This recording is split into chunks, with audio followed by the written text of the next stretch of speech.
They don't want what we know out there. You'll never get this on CNBC. But our school system will never tell us that because they're part of the process. Fake money, fake teachers, fake athletes. I know the game of the rich. My rich dad taught me. You know it because you're the banker. The bankers and the rich play is different than what they teach you in school. All over the world, what does school teach you about money? And the answer is nothing. And that's not a mistake. That's not an accident. I knew that. Most people know that. The way to keep the poor and middle class working hard is never teach them what the rich know. So if you read Rich Dad, Poor Dad, which came out in 1997, it's what the rich teach their kids about money, the poor and middle class do not. Poverty hurts. I mean, I don't like it. And I don't like that our academic system's so corrupt. You know, we know the banking system's corrupt. We know politics is corrupt, but academics is just as corrupt. I mean, one thing if it's the banking and the politics, but this is where we send our children and we trust them to do the right things for them. And yet they're being not taught something so fundamental. Like you asked your dad when you were a kid, Dad, you asked your teacher, when are you going to teach us about money? And it was just never. And I never will. You know something. What do you know? Share it. What is financial education? It's not get a job, work hard, save money, and invest in a well-diversified portfolio of stocks, bonds, mutual funds, and ETFs. The financial industry is two things, debt and taxes. 1971, Nixon took the dollar off the gold standard, and the US dollar became debt. And we still tell kids to go to school, get a job, work hard, save money, and get out of debt. Now, who tells them to do that? That's the most ridiculous thing there is. The book starts and it says, lie number 1, saving money will make you rich. Yeah, it never will. You know that. All taught that as kids. Why would you save it and why would you work for it if they can print it faster than you can work for it? Why do you keep saving when they're printing it? The rich don't work for money. Don't you touch that stuff. It's very subtle, right? Yep. They don't say, I'm going to train you to be a worker bee the rest of your life, but they educate you in a way where that's what you come out. Right. What else was what was he trying to do those first few months were you working for him? What was he trying to get across to you? Because he taught you the hard way about money.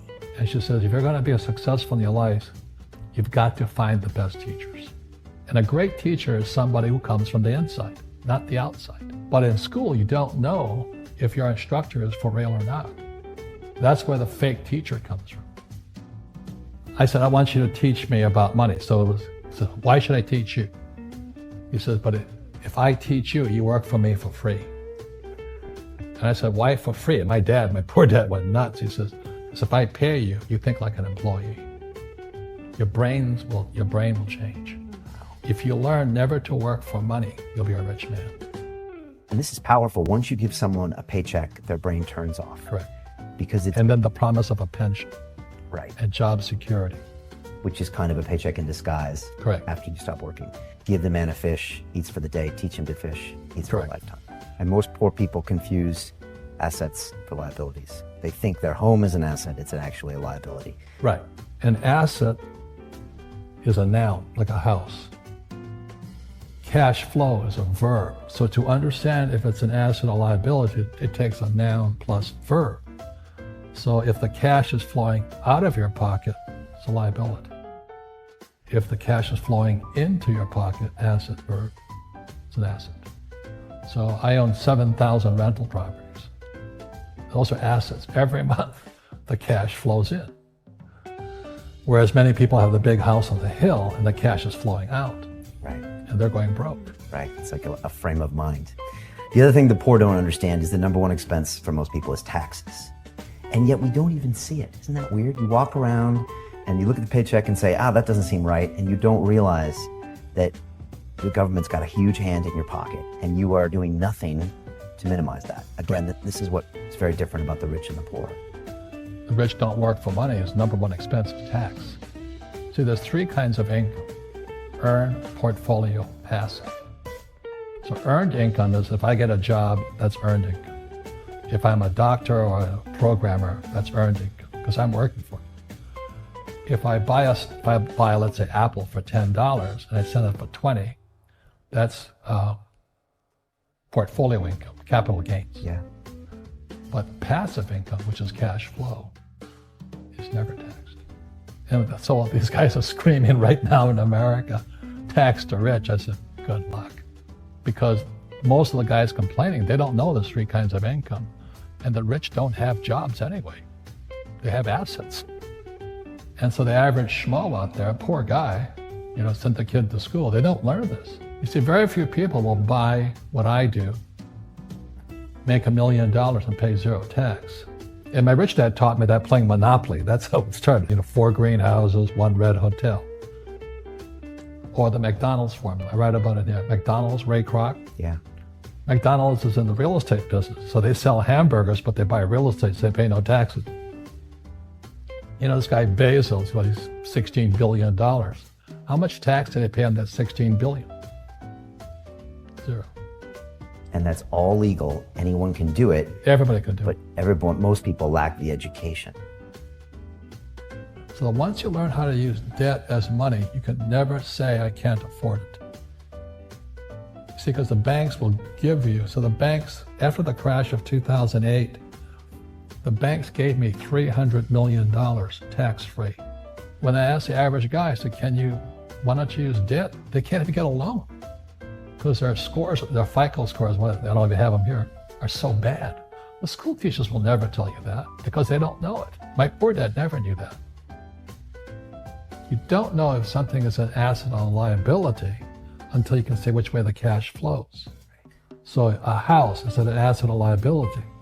Well, if it's taking money from your pocket, it's liability. It's putting money in your pocket, it's an asset. The US government wants me to provide housing, wants me to provide jobs, wants me to borrow money because that's how money is created through debt.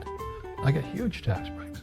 Everybody can do the same thing if they had the financial education to do it. If people understood the tax code, we'd be more prosperous.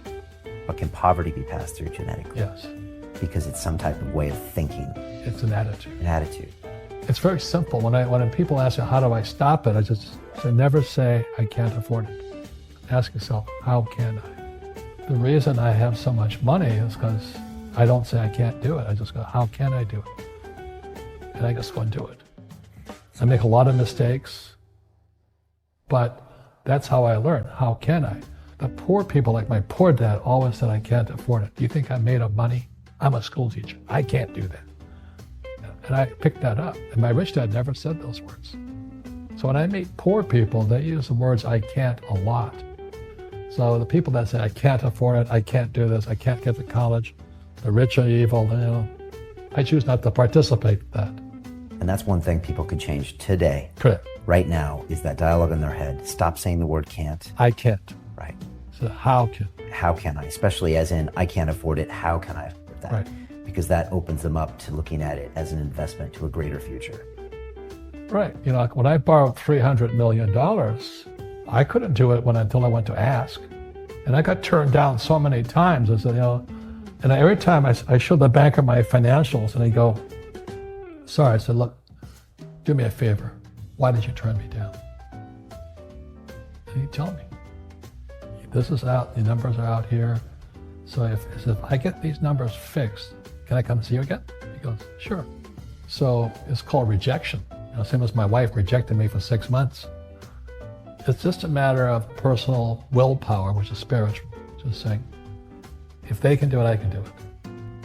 And how can I? How can I? And I think it's you once said, words become flesh. Yep. That's the Bible too. Intelligence increases through your mistakes, through the ups and downs, through what you learned. Real estate's real estate. But what I learned made me richer, not the money. You don't need money to make money. I think all of us, every human being has that low point in their life. And if they get the message, a new life begins. If they don't get the message, they keep going down. The richer I got was because I didn't need any money. I could use this to make money. But how did I get there is I made a lot of mistakes. people are afraid of making mistakes and all this fear of failing, it limits them. Nice, so very nice. So many people trapped in the same device.